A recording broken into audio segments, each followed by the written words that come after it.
Friends, मी प्रांजली तुम्हा सगळ्यांचं अगदी मनपूर्वक स्वागत करते। चला आपण पटकन व्हिडिओला सुरू करूया।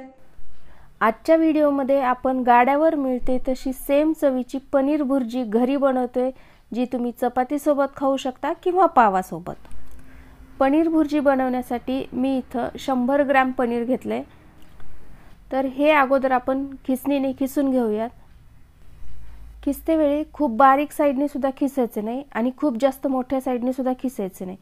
तर हे बघा, मध्यम साइड जी आहे आपल्या खिसणीची त्या बाजूने आपल्याला हे खिसून घ्यायचे आहे।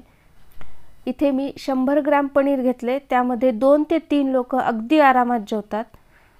हे माझं सगळं खिसून झाले, हे साइडला ठेवूयात आणि भाजीसाठी आता आपण एका कढईमध्ये थोडंसं तेल टाकूयात। तेल गरम झाल्यानंतर जिरे टाकायचे। जिरे फुलल्यानंतर एक कांदा बारीक कट करून घ्यायचा आहे, तो तेलावरती आपल्याला छान लालसर होईपर्यंत तळून घ्यायचा आहे।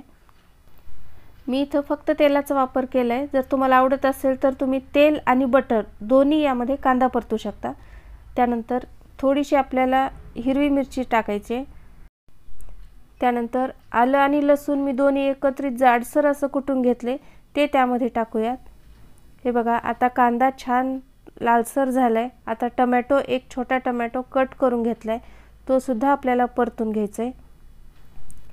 टोमॅटो परतण्यासाठी जास्त वेळ लागत नाही, टोमॅटो लगेच मऊ झालाय। त्यानंतर यामध्ये अर्धा चमचा हळद टाकूयात। चवीपुरतं थोडंसं मीठ टाकायचं आहे। त्यानंतर 1 वाटी हिरवा वाटाणा आणि इथं थोडंसं बटर मी आत्ता टाकलेलं आहे। आता सध्या थंडीचे दिवस आहेत, हिरव्या वाटाण्याचा सीजन आहे, त्यामुळे मला इथं फ्रेश मटार मिळालाय, त्यामुळे मी वापरलाय। तुम्ही इथं फ्रोझन सुद्धा वापरू शकता किंवा या ठिकाणी शिमला मिरची सुद्धा बारीक कट करून टाकली तर ती सुद्धा एकदम मस्त चव लागते त्याची पण। बटर तुम्ही सुरुवातीला टाकलं तरीही चालेल किंवा आत्ता या स्टेजला ज्यावेळी सगळ्या भाज्या छान मऊ होतात तिथे टाकलं तरी सुद्धा त्याचा फ्लेवर जास्त जाणवतो। हे बघा, आता आपला इथं वाटाणा मस्त मऊ झालाय, कांदा टोमॅटो सुद्धा तळलाय। आता यामध्ये 1 चमचा लाल तिखट टाकायचं आहे, 1 चमचा धनेपूड, 1 चमचा गरम मसाला आणि थोडासा किचन किंग मसाला इथे टाकायचा आहे। हे सगळे मसाले आपण एकदा एकत्रित करूयात आणि 1-2 मिनिटांसाठी परतून घेऊयात। हे बघा, मसाले आता छान परतले गेलेत। मसाले टाकल्यानंतर गॅस एकदम कमी ठेवायचा आहे, म्हणजे आपले मसाले करपणार नाहीत। त्यानंतर त्यामध्ये अर्धा ते 1 ग्लास आपल्याला गरम पाणी टाकायचं आहे। तुम्ही पाण्याचं प्रमाण तुमच्या आवडीनुसार कमी जास्त करू शकता। आता इथं पाण्याला उकळी छान आली आहे। यामध्ये आपण जे किसलेलं पनीर आहे ते सगळं इथे आपण टाकून घेऊयात। आता ही पनीरची भुर्जी बनवण्यासाठी आपल्याला जास्त वेळ अजिबात लागत नाही किंवा जास्त याला साहित्य सुद्धा लागत नाही, एकदम पटकन बनते। हे बघा, पनीर टाकल्यानंतर एकदा आपण मिक्स करूयात।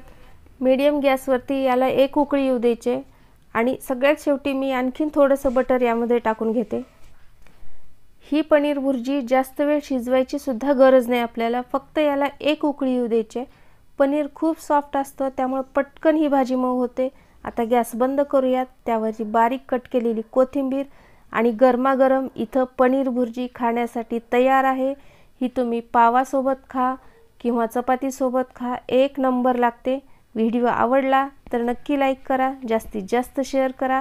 व्हिडिओ पूर्ण पाहिल्याबद्दल खूप खूप धन्यवाद। भेटूया नेक्स्ट व्हिडिओमध्ये आणखीन एखादी छानशी रेसिपी घेऊन। तोपर्यंत बाय बाय।